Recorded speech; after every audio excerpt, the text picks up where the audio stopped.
Hi guys, welcome to next day classes. మనకి రీసెంట్గా selection post exams అయితే జరుగుతున్నాయి కదా. సో అందులో ఎన్ని రెగ్యులారిటీస్ జరుగుతున్నాయో అందరికీ తెలుసు. సో ఫస్ట్ మనం అయితే అందరికీ వచ్చే థాట్, ఎగ్జామ్స్కి ఎలా ప్రిపేర్ అవ్వాలి, ప్యాటర్న్ మొత్తం చేంజ్ అయ్యింది, పీవైక్యూస్ ప్రిపేర్ అవ్వాలా లేదా, సో అనే థాట్లు అయితే అందరూ ఉంటారు. ఫస్ట్ ఆఫ్ ఆల్ మనకి ఎగ్జామ్ ప్యాటర్న్ ఎలా ఉందో చూద్దాం. ఓకేనా, మనకి రీసెంట్గా అడుగుతున్నారు కదా, 2-3 డేస్ ఎగ్జామ్స్ కూడా కంప్లీట్ అయ్యాయి. సో ఈ ఎగ్జామ్ని మనం కానీ అబ్జర్వ్ చేస్తే మనకి నార్మల్గా మనం టైర్ 1 ప్రిలిమ్స్ అటెంప్ట్ చేసేటప్పుడు మనం స్టాట్స్లో మ్యాథ్స్లో స్టాట్ అండ్ ప్రాబిలిటీ ప్రిపేర్ అవ్వం. బట్ మనకి స్టాట్ నుంచి ప్రాబిలిటీ నుంచి కూడా క్వశ్చన్స్ అడుగుతున్నాడు మ్యాథ్స్కి వచ్చేసరికి. అండ్ ఇంగ్లీష్కి వచ్చేసరికి చాలామంది ఒకాబులరీ రిపీట్ చదివి ఒకాబులరీ చాలా బాగా నేర్చుకొని ఉంటారు. అండ్ ఒకాబులరీ నుంచి కంప్లీట్గా క్వశ్చన్ తగ్గించేశారు. Active voice and direct indirect speech నుంచి ఎక్కువ క్వశ్చన్ ఇస్తున్నాడు. ఒక స్టూడెంట్ అయితే అలా మెసేజ్ చేశారు, లైక్ ప్యాసేజ్ ఇచ్చారనమాట. ప్యాసేజ్ మొత్తం చదివిన తర్వాత కింద active voice passive voice question ఉందంట. So active voice passive voice question అనడానికి ప్యాసేజ్ ఎందుకు ఇచ్చారో అర్థం కావట్లేదు. సో మీరు ఇంకా 30 ఎగ్జామ్ 13th అట్లా ఉంటే మీరు చూసుకోండి క్వశ్చన్లో ఏం అడుగుతున్నారని. ప్యాసేజ్ మొత్తం చదివిన తర్వాత మీరు active voice passive voice question అయితే టైం వేస్ట్ అవుతుంది కదా. సో అది అండ్ రీజనింగ్కి వచ్చేసరికి సైకాలజీ పేపర్ అడుగుతున్నట్టు అడిగారని చెప్తున్నారు. అండ్ ట్రైన్ క్వశ్చన్స్ అంటే మ్యాథ్స్లో అడగాల్సిన క్వశ్చన్స్ రీజనింగ్లో అడగటం. అండ్ జిఎస్ అయితే ఎవడు ఎక్స్పెక్ట్ చేయలేనట్టు అడిగారంట క్వశ్చన్స్, అవుట్ ఆఫ్ బాక్స్. అంటే లైక్ మన ట్యూటర్స్ కూడా చెప్పుకుంటారు అలాంటి క్వశ్చన్లు అడిగారు. అంటే లైక్ మీరు ఒక ఏ యూట్యూబ్లో ఒక 5,000-6,000 వీడియోస్ ఉన్న ఛానల్లో కూడా ఉండని క్వశ్చన్స్ ఉన్న కాన్సెప్ట్స్ అడిగారని చెప్తున్నారు. ఓకేనా, సో ఇది ఎగ్జామ్ వచ్చేసరికి అంటే పీవైక్యూస్ డిపెండ్ అవ్వాలా లేదంటే చాలా తక్కువ అడుగుతున్నారంట పీవైక్యూస్ మీద. ఒక 4-5 క్వశ్చన్స్ అట్లా. ఓకేనా, మనకి అంటే లైక్ సేమ్ ప్యాటర్న్లో క్వశ్చన్ అడిగినా ఓకే, బట్ సేమ్ ప్యాటర్న్లో కూడా క్వశ్చన్ అడగట్లేదు. మ్యాథ్స్లో కూడా స్టేట్మెంట్ బేస్ క్వశ్చన్ అడుగుతున్నారంట. సో ఇది చాలా ఇంజెన్యూన్ అని చెప్పుకోవచ్చు. మనం ఇంతకుముందే మాట్లాడుకున్నాం లాస్ట్ వీడియోలో, ఎడ్యుకేటర్కి మన గవర్నమెంట్ ఎగ్జామ్స్లో బ్యాడ్ రికార్డ్ ఉందని. సో మళ్ళీ ఆ బ్యాడ్ రికార్డ్ని మళ్ళీ పోద్దేమో అనుకుందేమో, దాన్ని క్రాస్ చేసి ఇంకా పెద్ద బ్యాడ్ రికార్డ్ తెచ్చుకుంది. నేను స్టాండర్డ్స్ అయితే మెయింటైన్ చేస్తాను అనమాట. బ్యాడ్ రికార్డ్ అంటే ఎడ్యుకేటివ్ ఉండాలి, తర్వాత వేరే ఏమైనా ఉండాలని చెప్పేసి అనుకుంటుందేమో. చాలా బ్యాడ్ రివ్యూస్ అయితే వచ్చాయి ఎడ్యుకేటివ్ గురించి. నెక్స్ట్ మనకి నార్మల్గా ముందే ఎగ్జామ్ సెంటర్స్ చాలా డిస్టెన్స్లో పడ్డాయని తెలుసు. 100 నుంచి 500 కిలోమీటర్స్ దూరంలో ఎగ్జామ్ సెంటర్స్ పడటం. అక్కడికి ఎగ్జామ్ రాయడానికి వెళ్ళినప్పుడు నువ్వు ఇంతకుముందు ప్రిపేర్ అయిన క్వశ్చన్ ప్యాటర్న్ రాకపోతే నీ ఒక్కొక్కటి ఫీలింగ్ ఎలా ఉంటుంది? చాలా వర్స్ట్ ఉంటుంది కదా. సో ఇంత కష్టపడి ప్రిపేర్ అయ్యి ఇంత డిస్టెన్స్ ట్రావెల్ చేసి ఒక వర్స్ట్ పేపర్ రాయడానికి మనం వచ్చామంటే, సో పేపర్ తర్వాత పక్కన పెట్టి ఓకే మనం సిలబస్లో ఉంది కాబట్టి టఫ్ ఇచ్చాడు ఓకే అనుకోవచ్చు. అండ్ మనకి 10th ఇంటర్ బేస్ మీద చాలా ఈజీ ఇచ్చాడంట. ఫస్ట్ మన ఎగ్జామ్ సెంటర్కి వెళ్ళిన తర్వాత ఎగ్జామ్ సెంటర్ కానీ ఎగ్జామ్ సెంటర్ లాగా ఉండకూడదు మరి తెలియదేమో వాళ్ళకి. అసలు ఎగ్జామ్ సెంటర్ కూడా అనిపించదు. ఎగ్జామ్ సెంటర్ చూస్తే అసలు ఫస్ట్ ప్రాపర్ చెకప్స్ ఉండవు, మనకి బ్యాగేజ్ లాక్స్ ఉండవు, బ్యాగేజ్ పెట్టుకోవడానికి లాక్స్ ఉండవు. మన ఎగ్జామ్స్కి వెళ్ళినప్పుడు బ్యాగ్స్ అలా తీసుకెళ్తాం కదా. తర్వాత మనకి లోపలికి వెళ్ళేటప్పుడు వాళ్ళు ఏం క్యారీ చేస్తున్నారో సరిగ్గా చెక్ చేయట్లేదంట. ఎంట్రీ మన ఎగ్జామ్ స్టార్ట్ అవుతుందని ఎంట్రీ చేస్తున్నారంట. తర్వాత ఎగ్జామ్ అందరికి ఒకేసారి స్టార్ట్ అవ్వదంట, ఒక్కొక్కరికి ఒక్కో టైం స్టార్ట్ అవుతుందంట. మళ్ళీ ఎగ్జామ్ మౌస్ పని చేయవు, తర్వాత ఎగ్జామ్స్ రాస్తాగా స్టక్ అయిపోతాయి. నాకు ఒక స్టూడెంట్ మెసేజ్ చేశాడు, వైజాగ్లో ఏదో సెంటర్ ఎగ్జామ్ రాస్తుండగానే మధ్యలో ఆగిపోయిందంట. సో తన ప్రాబ్లం ఏంటంటే ఫస్ట్ ఎగ్జామ్ ఆగిపోయింది కరెక్ట్.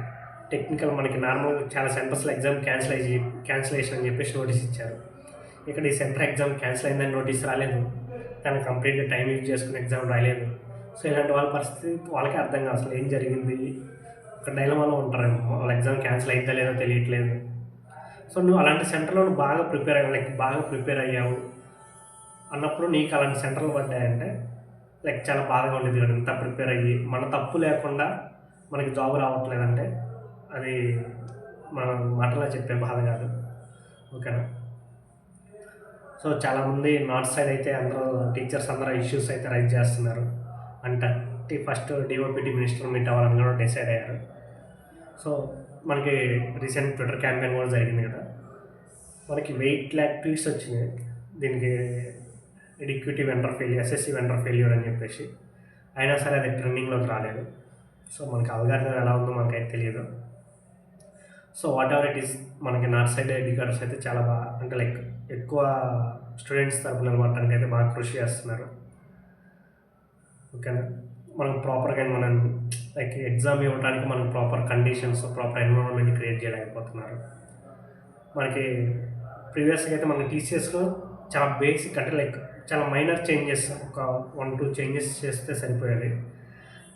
దానికి మనకి అదే టీసీఎస్ చూసుకుంటే 2021 18 పేపర్స్, 3 పేపర్స్, 19లో కూడా పేపర్ కరెక్ట్ అయింది కాబట్టి నార్మలైజేషన్లో కొంచెం మార్క్స్ ఇంక్రీజ్ అయ్యాయి.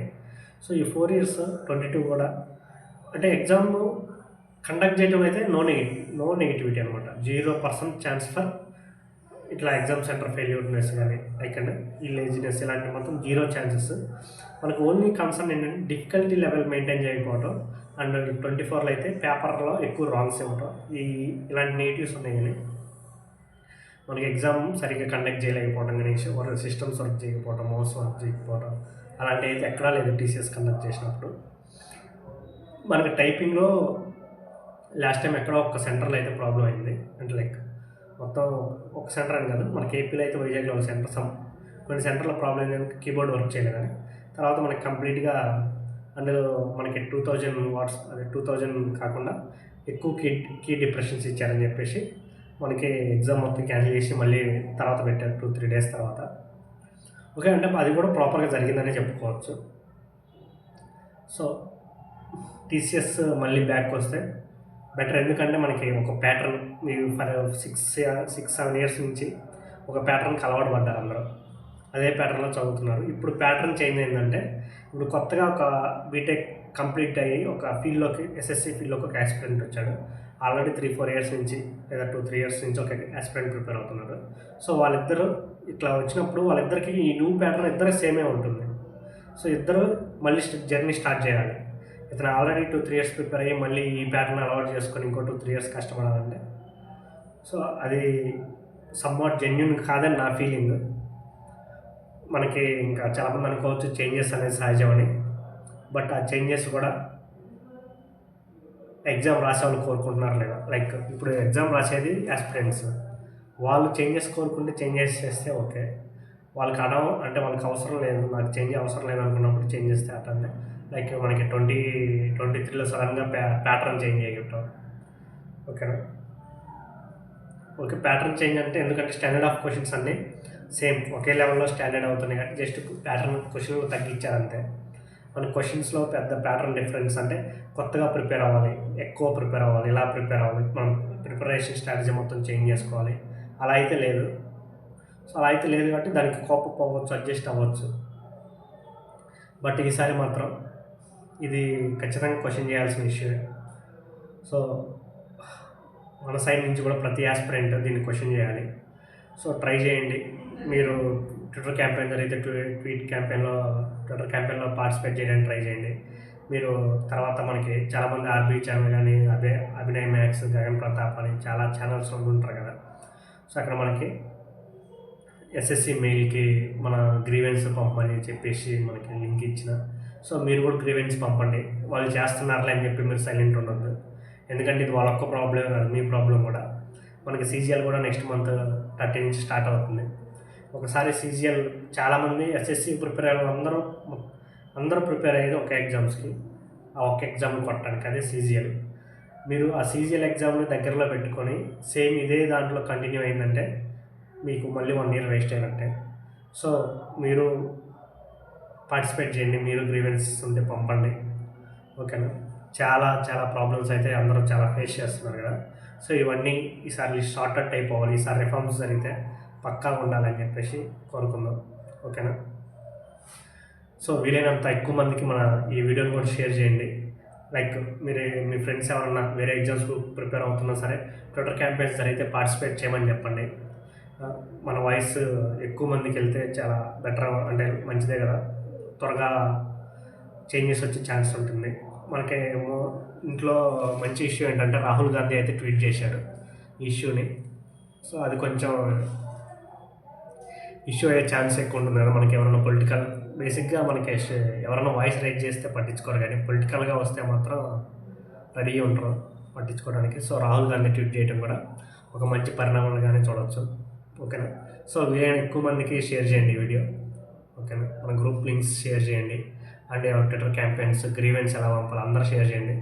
ఎందుకంటే ఇది ఒక్క ఎస్ఎస్సితోనే ఆగిపోదు. మనకి రైల్వేస్లో ఇలాంటి రెగ్యులారిటీస్ ఉన్న దాన్ని కూడా మనం సార్ట్ ఇట్ అవుట్ చేసుకోవచ్చు. ఓకేనా.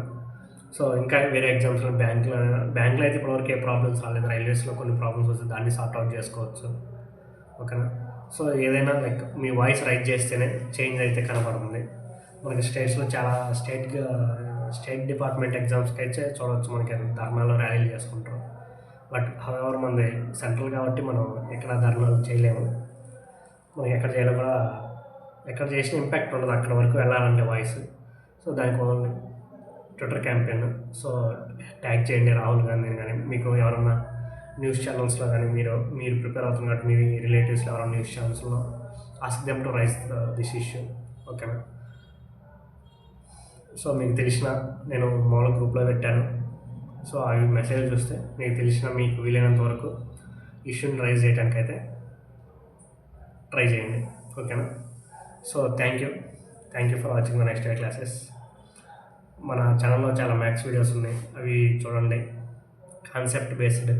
సో కాన్సెప్ట్ మొత్తం క్లియర్గా చెప్పిన తర్వాత నేను ప్రాబ్లమ్స్ చెప్తున్నాను. సో ఎవరైనా మీకు తెలుగులో కాన్సెప్ట్ మొత్తం రావాలనుకుంటే నాకు తెలిసి మన ఛానల్లో మాత్రమే కాన్సెప్ట్ చెప్పి మనకి ప్రాబ్లమ్స్ అయితే చెప్తున్నాను. అది క్లియర్గా తెలుగులో అర్థమయ్యేటట్టు. ఓకేనా. ఆ వీడియోస్ అయితే చూడండి, చాలా హెల్ప్ఫుల్ అవుతాయి. Okay. And don't lose hope. Reforms అయితే ఖచ్చితంగా జరుగుతాయని అనుకుంటున్నాను. ఓకే. సీజన్ కొన్ని రోజులే ఉంది కాబట్టి మీరు డిప్రెస్ అవ్వద్దు, ప్రిపరేషన్ ఆపొద్దు. మీరు ఎలా ప్రిపేర్ అవుతున్నారో దాన్ని ప్రిపేర్ అవుతూనే ఉండండి. ఓకేనా. సో చేంజెస్ అయితే కన్ఫామ్గా జరుగుతాయని చెప్పేసి మనం కోరుకుందాం.